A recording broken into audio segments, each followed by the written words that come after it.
Hello and welcome to the Overly Animated Podcast, where we take animation seriously. We talk everything animation here, including Star vs. the Force of Evil, which we'll be getting into right now. I'm Dylan Heisen, and today I'm joined by Delaney Stovall. Hey, y'all. And Michelle Ander.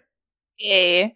This is our second Star podcast of this week for whatever week this is, about Schooled and Booth Buddies. And instead of a panel this week, we usually have a panel where we have a bunch of people on and we have a winner and it's fun. But instead, it's fun. That's a requirement. This won't be less fun. This will be just as fun. This will be just as fun. But we a lot of people couldn't make our recap this weekend. Andy and April talked about Schooled and Booth Buddies already. Make sure you check that out. They had an extensive discussion, and we're not going to get into as much from these episodes. But me, Delaney, and Michelle have not been able to give our takes on these huge Star episodes. So we're going to have kind of a secondary episode discussion on these two episodes. Just hitting also, on the you big need things. an hour podcast of me and Dylan yelling Starco. So right. Yeah. Oh God, I forgot. Yeah. Oh man. I could have said no, Michelle, because only Starco. But we could have been like April and Andy already talked about Starco for 40 minutes on the recap, so we'll have more, but we'll also get the not quite as Starco take here.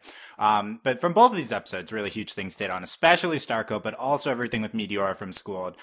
We talk about Star vs. the Force of Evil for the season 3B twice a week, every week here at the Overly Animated Podcast. Find us at overlyanimated.com or search for Overly Animated Star on iTunes. Subscribe to us there on YouTube. If you're listening on YouTube, subscribe to not miss any of our Star podcasts as well. Check out the recap already, but we're going to get into our takes on these episodes. Obviously, spoilers for Schooled and Booth Buddies. I'd say these are the two of the most notable Star episodes in quite a while. Each on their own. So there's a lot of big things to get into. It's very striking, especially after the, maybe sort of drought of a big advancement that we've had recently on the show. But, we're starting with the Starco kiss. I mean, come on. Hello. Yeah. All right. Yeah. So, Delaney and I, two of the biggest Starco shippers. Delaney, what was your reaction when you saw the Starco kiss? Okay, I'm watching it on my television. And me and my girl, I'm in a chair, and I am not sitting in the chair. I'm holding my entire body up during this moment. And then me and my girlfriend are both kiss, kiss, kiss. And then we both started screaming at the television. Oh my God. It's been coming for so long. It happened. I can't believe it happened in a literal, it happened in a photo booth. This is so cliche. I hate them, but it's amazing. Screaming. We finally have this conversation. Yes. But, my girlfriend is terrified that Tom is going to find the photo and that he's going to murder everyone. Wow. So I need to get her taken here. The whole time she's like, oh no, there's a photo. And then there's physical evidence. She was like, this is going to be so bad. Yeah. So she is worried for these next episodes. But, I mean, it's Starco. I just screamed. I ran around my room yelling. So apparently you literally ran around your room. I literally ran around my room. I live in a dorm, so I ran in a circle. Okay, it's like an L shape. I ran in this L. Okay, it was intense. Delaney, is this the biggest shipping moment in animation since Korosami? Obviously, it goes in order of why can't I think in chronological order? It's Katang, Korosami, and now Starco. In matters of importance, it's Korosami, and then I don't know. Starco might be bigger than Katang. Oh, not according to 14-year-old us. That would no, 14-year-old me is standing behind you, ready to slit my throat right now because exactly. I said that. But oh my God, this is a big deal. This is incredible. Biggest moment right now. I am all of the 12-year-olds right now who watch the show and are dying. Yeah, it's I mean, we're included in that group, right? Yes, I am the 12-year-old yelling. Oh yeah, I will have a lot of comparisons to Katang in Katara. It's literal same thing. Yeah. Katara and Aang from Avatar: Last Airbender. Katara being why did you kiss me? Why are you being weird? Yeah, I'll talk. I have a direct comparison for this episode. I freaking out obviously over this. There's Star spoilers in the same way that there are Steven Universe pre-episode spoilers, so I knew it was coming, but it's still huge, and I didn't know it was coming, and I didn't know it was coming. Yeah. It's better not to look at the spoilers. And Darren was like, don't spread the spoilers. So don't spread the spoilers. But, it was, it's like, this is it. This is what we've been waiting for. This is the big, Starco's everything. And, this moment and this episode, it was incredible. Like, it's on one hand, I'm like, going crazy for it actually happening, and actually it's addressing Starco and moving Starco forward, and it's incredibly fulfilling and exciting as this being like my number one thing in the show.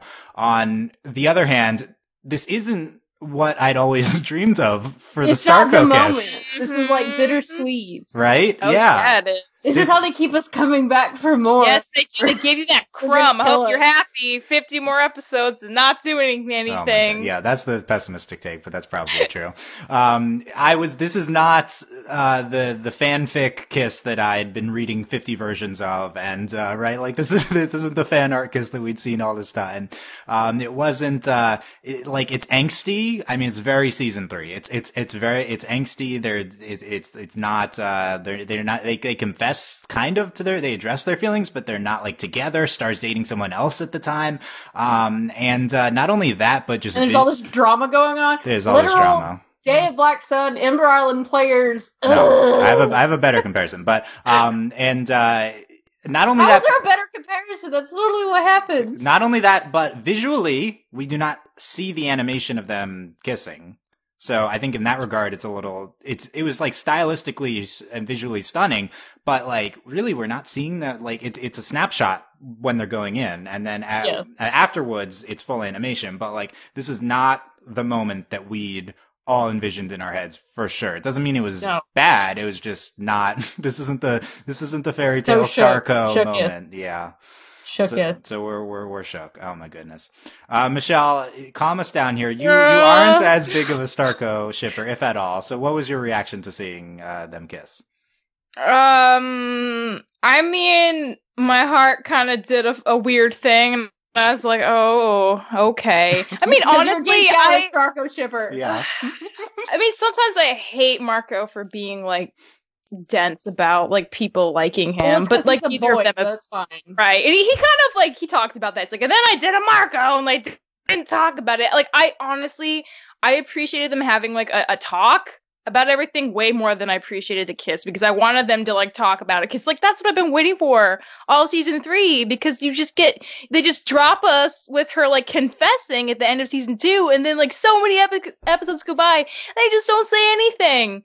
That was what I really wanted to see, so I was really grateful for that more than the kiss. The kiss, I mean, it could have been a lot worse. I mean, I don't think it was that bad. They were both into it, at least, right? Like and she like kind of, I can't believe I'm saying this, but like she like puts her hands on his arms, and she's like kind of leaning into it too.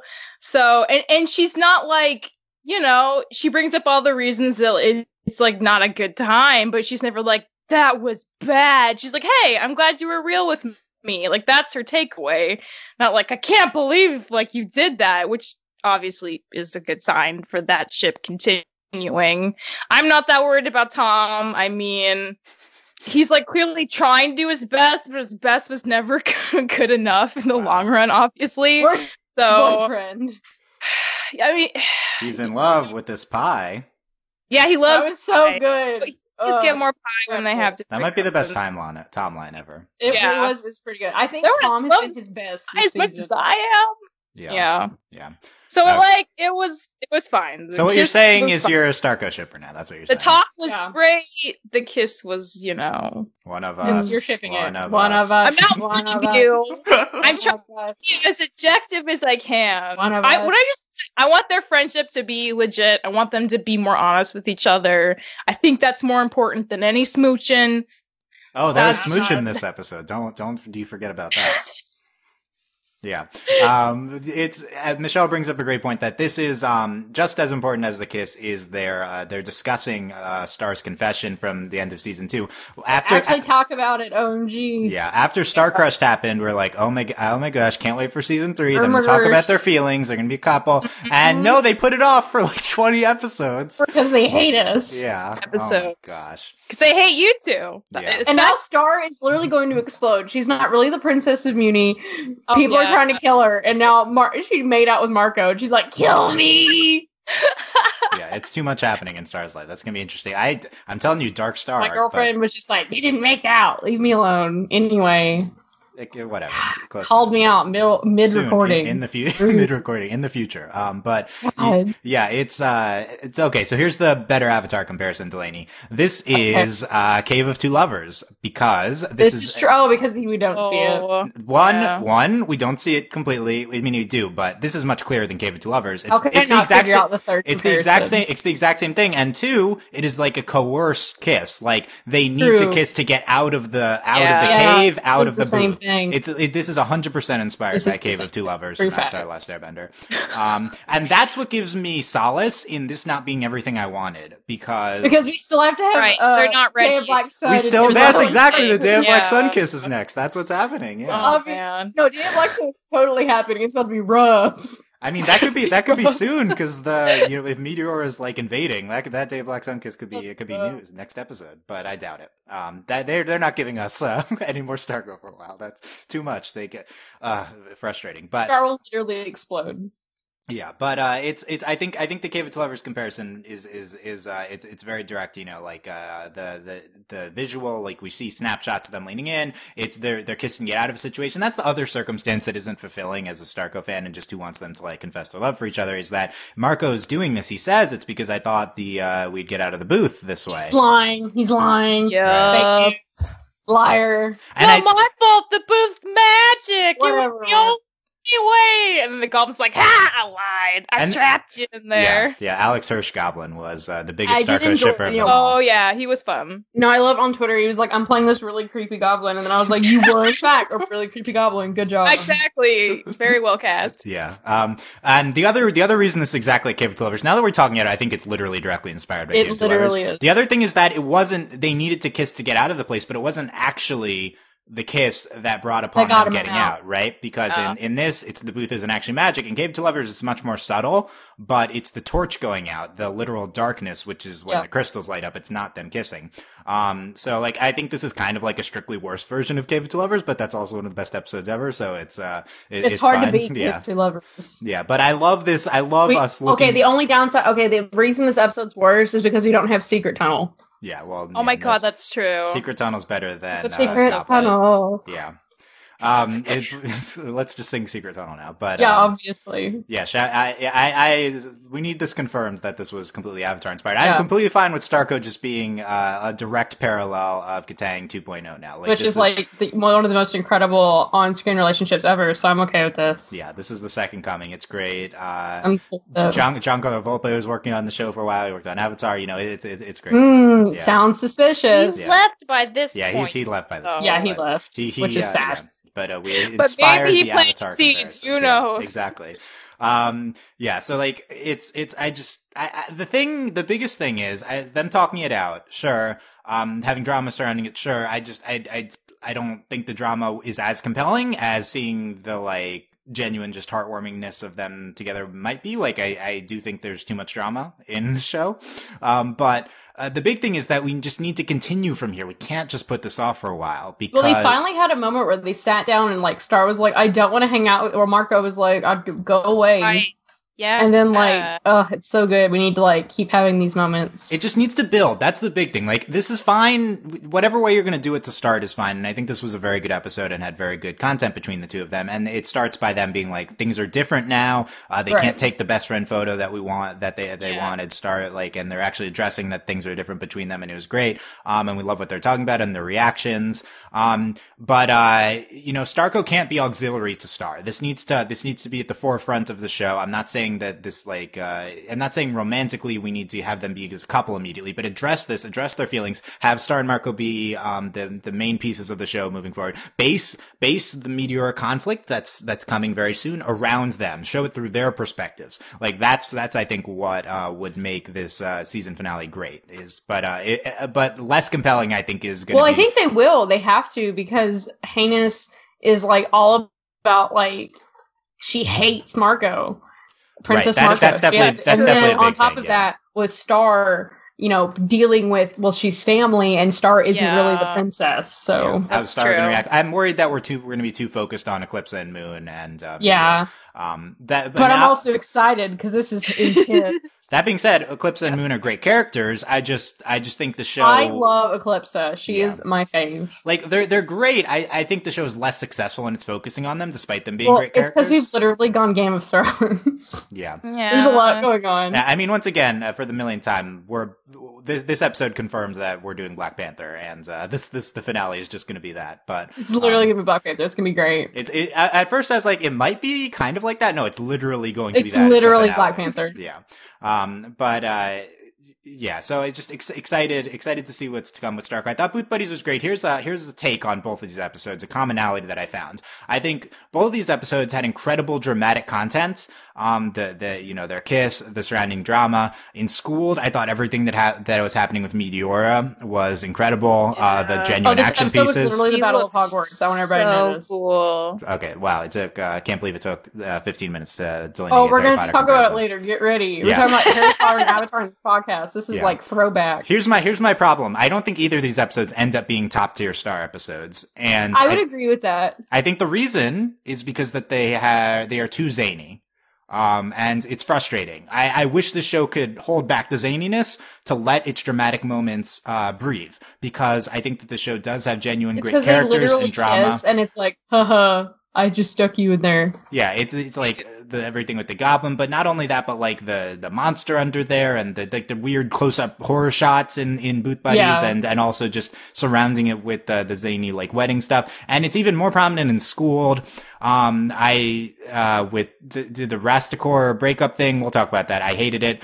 We also had just the pony head framing device for the episode. I feel like we're not treating our drama legitimately enough, and I think that the best example of us, and I think the show has treated it legitimately enough before, in the episode I talk about a million times forever, Running with Scissors. I think Running with Scissors is so good because we let the drama be genuinely, hugely. We go big. It's presented clearly, and we don't surround it with any of this craziness. I guess you could argue like Star oogling Marco's abs is like zany, but it was like part of the a hot second. But also that's like part of the emotional core of the episode too. So I want more Running with Scissors, and I think the show's weird zaniness is fun and it doesn't need to go away, but just let the big moments breathe. Yeah, I think that's fair. Yeah, no, I think I agree, especially because they let it play in, like, they did have I think the more recent example of like a really good solid example of this is the Butterfly Trap, because it's like silly, but then like we are playing it out, and they're like, we tricked you and you just told us this horrible thing. And the cube like says its little witty remarks, but it does play out the way like you feel the weight of the moment and what's going on, and like what the council has done. And yet here we are, we're having these really serious moments, but they don't let them play out. We have like this really stupid goblin character. I love Alex Hirsch. We should always have him voicing characters, but like, was he really necessary in this episode? And then I like Schooled, I think could like, if we had like taken scenes out, like, I don't know, there's just parts of that, like, that's an incredible, I think that episode might be like, in certain parts is more compelling than Booth Buddies. Yeah, I mean, I think it's probably a better episode, objectively. Like, there are moments in this episode you're like, oh my god, that happened, and then they don't really like they just don't let things sit. I think the 5 minutes of Schooled is some of the 5 best minutes of Star ever, and then there's another 5 minutes which is just okay, basically. Yeah. Yeah, I don't know, Michelle. Do you agree with my take that we should let the drama breathe? Yeah, I mean, I almost want to say maybe this is more something I've noticed in season 3 in particular, and less so in, say, season 2. That might just be me, though. That they're trying to balance like the zaniness in a way that feels organic and not kind of just like there. Yeah, and I feel like it should go away a little, because that's part of like a show maturing and handling different. Well, they literally have like these really intense plots going on right now, but. Mm-hmm. And I think they're afraid of losing like the charm of Star, which is like this absolute, like, ridiculous, absurd nonsense. Because like season 1 has some of the best and worst episodes of Star, Yeah. And then season 2, they're still like they're playing with that. And here we're having incredible episodes like every week, but then we're also still having these like really crazy moments, which is fine. Like we love that about Star. Star is silly, but then like I think it is a balance. And I think you're right. I think it is a big thing in season 3, mainly because we're dealing with all these heavy, really powerful, like they're emotionally compelling, they're important, and we still have like these really crazy moments. Yeah. So that's something to consider. I think Star Crushed, or like the end of Star Crushed. I think the trial one that we had recently, Butterfly Trap, that's another good example. The ending, they do let the drama breathe there, and I do think it's effective. So, I'm interested to see how we approach this in the upcoming season 3 finale, which is only 2 weeks away. A week and a half away. Gonna die. Wow, that's crazy. Yeah. Rip. Yeah. Okay. Other Starco things from Booth Buddies, the blood moon at the end. Okay, that's really that's actually when I started running around. I started yelling blood moon, lady. And my girlfriend was like, "What are you talking about?" And I was like, "Blood moon!" Just running around my room, and then I stopped and explained blood moon to her. Well, first she was like the blood moon ball, and I was like, "Yes, yes, that's it." There's nothing to explain. You're like blood moon. Yeah, it's pretty. Did you tweet blood moon on Twitter? I just remember. Oh, that's you. I like saw this tweet of blood moon. I'm like, wait, what? And I hadn't hadn't caught up, and I was like, what happened? It was me. Well, that was like this is the least spoilery thing I can tweet. Yeah, so it really was. It was great. Yeah, more blood moon. That's what cemented the moment was the blood moon, man. I was dying. Yeah, we also had a one frame shot of Marco's cheeks lighting up in the picture, which is not. I didn't see that. It's not visible when you're watching the episode. You have to pause it at the right time. April and Andy got into a lot on the recap, but I'll say that I think that this is the recent fan theory surrounding this is that when you have the wands, that enables the cheeks. I don't think this supports the Marco's royalty theory. I think it's more like the wand grants the cheek marks whenever you're doing like big magical moments, and like them kissing is magical and stuff, and that's why their cheeks are lighting up. But it's worth noting. I feel like I don't necessarily love throwing that in there in one frame. I think that's like all people were talking about for a day, and it's like that wasn't even part of the episode. But yeah. That was another. Gonna do what fandom's gonna do, though. Yeah, I mean, it's this fandom. It was great, the Starco in there, and I think we hit on everything there. Let's talk Schooled. Meteora is here. She is here. She is proud. I love her. She is a terrifying raptor person. Yeah, she's like a crazy raptor person with fang teeth and pointy ears and fur on her arms. It's so good. I love it. So she goes upon seeing. She looks very cool. Upon seeing her origin, she goes full Meteora. Heinous does, and she says, "Time to take back the throne of Muni." So that's where we're going with this. Incredible. Black Panther. Yeah. I'm open to seeing how this plays out. I'm skeptical because I think Heinous / Meteora is not a character we have an emotional backing of. I don't think that I care about her at all. Well, I have more now. We kind of have after this episode. I think the robot and all. I mean, my favorite line for the episode is when the Saint Olga robot was like, and then I started raising you on my own, and I achieved the perfect work-life balance. That was really good. Funny. Yeah. I died. That was so funny. Yeah. The other robot nannies would make fun of me. Yes. I think that's an example of Star's. Child. So funny. Street Baby or something too. I think that's an example of Star's humor being like more subtle and working really well. Yes. Yes. Yeah. Like the perfect work life. That line is really good. Yeah. Well, I'm afraid of like because she is like so angry and like is acting like monstrous that it's not really going to help the whole like monster human thing, and I'm worried about that because like what happened to her is horrible. It's also like I like how we were all tricked. We saw it since Shastakhan like sounds like a monster name. We were like, Shastakhan was a monster. But, I mean, if she's leading a monster army against the butterflies, then it doesn't look that sympathetic. But also, the solution is just take over Muni. That solved the problem. But we'll see. I think the big things to look for in the upcoming episodes and finale are where will Eclipsa side in Butterflies versus her daughter, presumably her daughter, and she'll have to betray Moon because they now have a foundation in a relationship, her and Moon. And Star. And I think the secondary one, the low-key one to look out for is what's Star going to do, right? Because Star, we're not going to just build up the Star-monster relations thing to have it, if Star's thrust into a decision-making role, is she going to just surrender to... Right, like what is she going to do? That's possible. Oh, I did want to say that I think, like, for me, this is, like, kind of the most incredible... I can't even think of a moment even in Legend of Korra or Avatar, though, and maybe it'll come to me later, but, like, we have Miss Heinous, and we're like, she is the dumbest character, like, St. Olga, this is stupid. And then she is, like, the center of the plot, and we knew, like, she was coming back, and we had no idea. Like, this is incredible. Like, what a plot, man. Like, this is crazy. Like, she's half monster. She's actually, like, she should be the Queen of Muni. Like, this is crazy, man. Like, I'm so about this. Like, I know we don't have, like, an emotional investment, but I'm like, jeez, like, if you had asked, like, if someone had been like, oh yeah, Miss Heinous is gonna be like the center of the plot in like season 3, I'd be like, that's hilarious. Okay, it's at the very least a notably striking and different and interesting decision to make this dumb, stupid character that shouldn't have been on the show turn her into the center. I would argue it's a very stupid decision, but it's at least interesting. So I think the way they've crafted it is really good because, like, yeah, we don't care about Miss Heinous, but we care about all the other characters, and how she's impacting all the other characters is very compelling. Right. I think what we've done, where we're at right now, is great. So I'm about it. Yeah, at the moment. Yeah. I mean, it's entirely possible if Miss Heinous like comes around, she's gonna basically be like the Steven of that show because she's half and half, right? So like she would have more reason to reunite, to deal with the humans and the monsters than Star even would, because she's like way more directly involved with each of them. She's royalty and a monster. What better a person to unite those forces than her?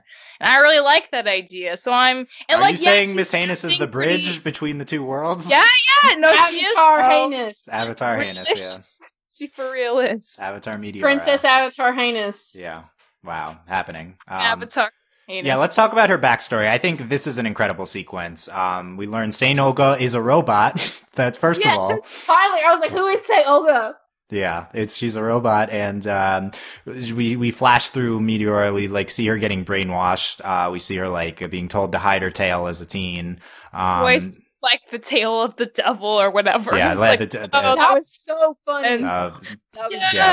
Yeah, boys sound like devil tails. Yeah, that was another incredible line. The whole Olga, anything Saint Olga said was just incredible. This is the 5 minutes that I'm talking about. That was so good. Yeah.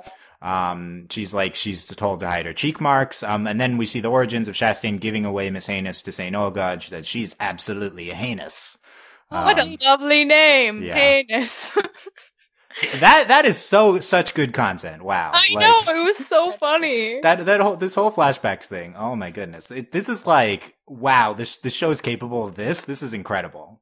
Like, this is like absolutely top tier animation stuff here. It was absolutely loved it. And there was one other moment. The Starco kiss did not elicit the biggest reaction from me in these 2 episodes. Was it the horn? No, it's not the horn, although that was also shocking. I was like, yeah. Was it the Rastakor breaking up with her? Okay. Let's go in order. Let's do. I'll leave that sitting for a minute. Pony had D horns. Yeah. Can she grow it back? Okay. The thing is, I'm watching it on TV, and they showed a promo for next week, and Ponyhead's in it, and I was like, okay, I guess she's fine. Yeah, she seems fine. Like, she seems like kind of shook up. Yeah, the implication is that she might be dead after this, but no, she just lost her horn, I guess. Yeah. I was like, oh my god, her horn. I was so shook. I also love when Ponyhead activates her horn. We had that as the screen cap for the recap. Yeah, that was great. They just walk by her. Oh, I thought everyone was obsessed with me. Okay. Yeah, that's fine. Pony had self-importance coming into play in a big way. It was great. I mentioned this before. So Rastakor is back. I love his intro with Chainsaw Leia. Yes. Back. It was great. He was incredible. That was awesome. But then when Meteora successfully conquers Saint Olga, she's Rastakor we go through this Rastakor breaking up with Miss Heinous type thing. My God. In 20 years. Yeah.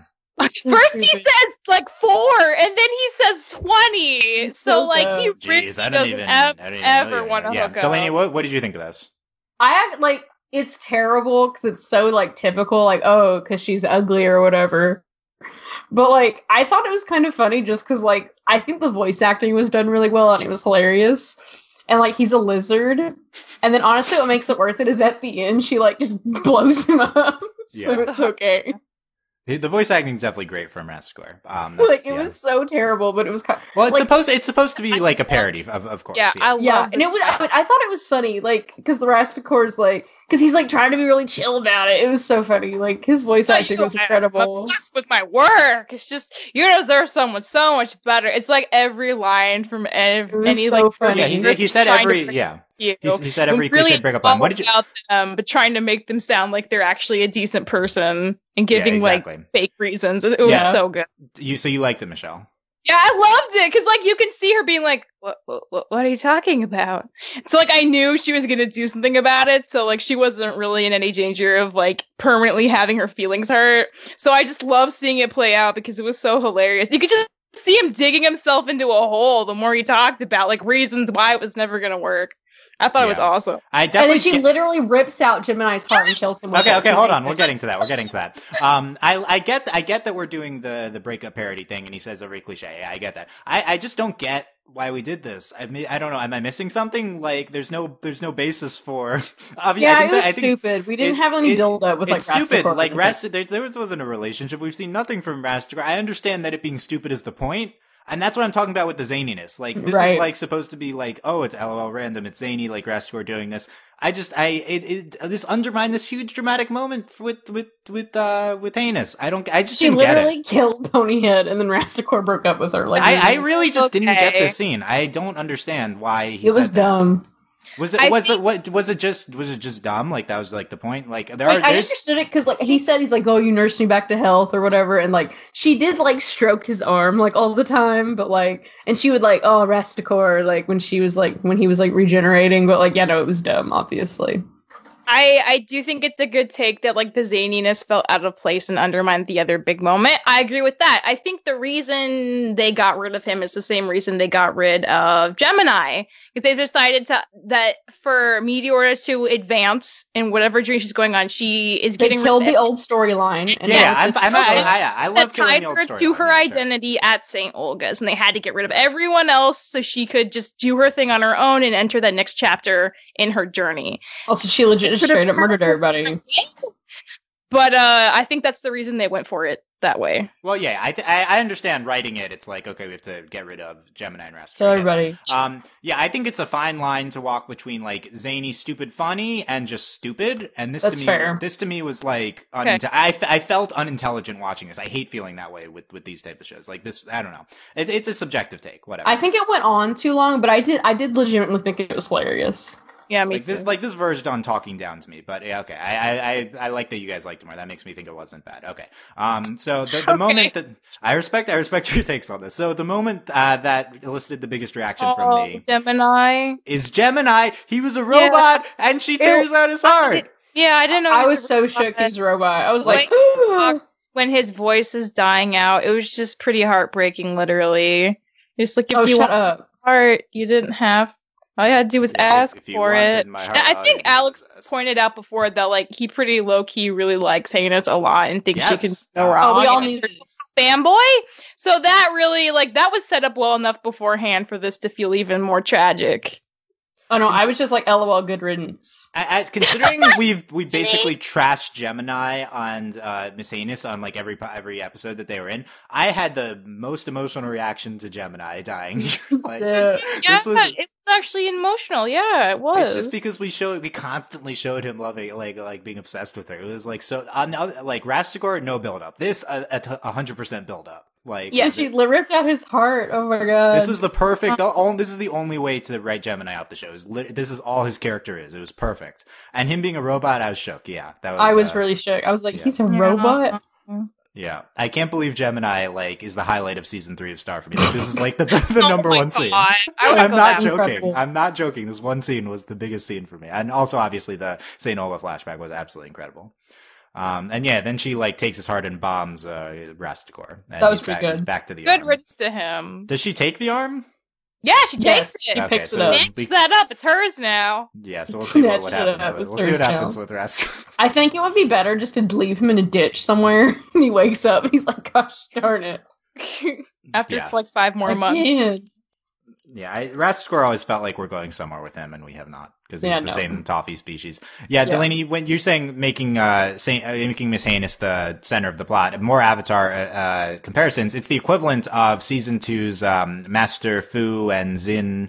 Those two guys, Toph's former or whatever. Like they had no purpose. They're like a side villain that we just couldn't properly write off the show. Like it wasn't like really well handled. They're just like completely ancillary villains that we didn't know what to do with. And that was absolutely what Matanus was in the show on season 2. Yeah. And then instead of just ignoring and throwing them to the curb like would be rational, we have thrust her into the spotlight, and it is very interesting. So it's incredible. I can't wait.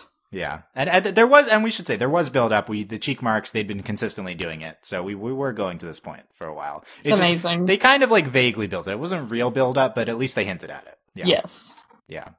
Okay. Parts of School It are so good. Oh yeah. This definitely gets me hyped for the heinous stuff. We gotta talk about the brunch final.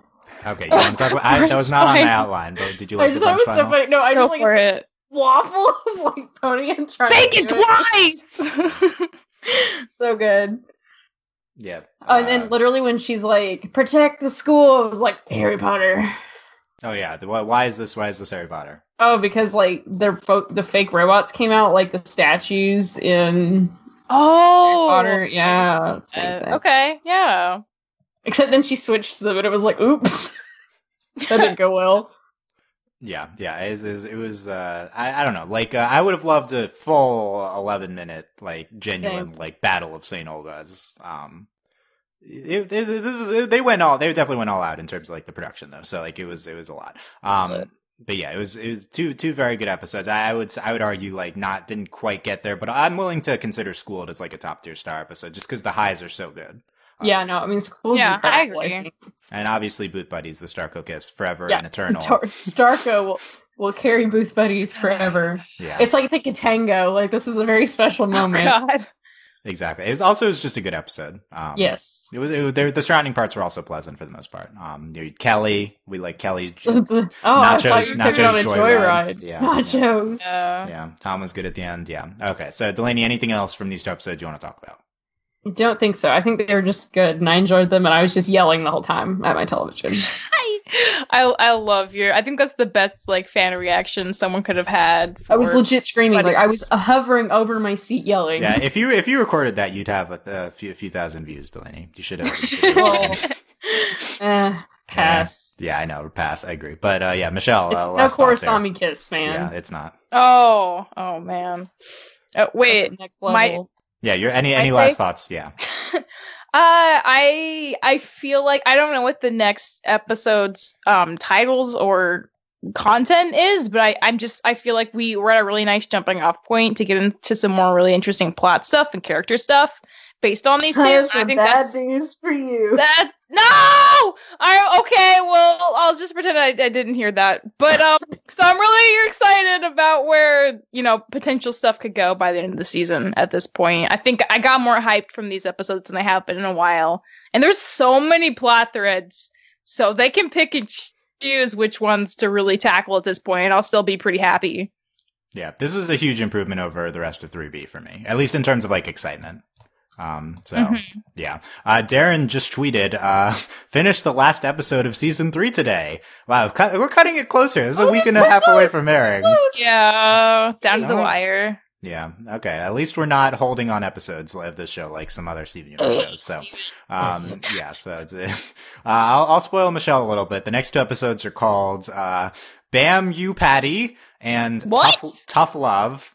And we don't know that much about Tough Love. It wasn't in the promo, but Bam You Patty is Ponyhead being obsessed with a Korean drama. So there you go. That's what? Episode. That's what I saw the promo for. It's just literally her crying over her laptop in various locations, and I can't wait for it. Yeah, it's like that's us. Yes, it's drama. Great. I think it's going to go somewhere plotty, but yeah, it starts out at least like that. So okay, there you go. Yeah, that's what we'll be talking about next week. Yeah, will we ever stop talking about Booth Buddies? No, but directly we'll be talking about Bam You Patty and Tough Love, and then Divide and Conquer, the hour finale. We're gonna die. Yeah. So. happening. Yeah. Okay, so let us know what you thought of these episodes. Any last Starco comments and anything else hopefully not last Starco comments of the season. Hopefully we'll have more Starco, but I'm not holding my breath on Starco, always and forever. Yeah, I'm always and forever. Overlyanimated.com, YouTube comments, and make sure to subscribe to not miss our recaps for the last 2 weeks of the season.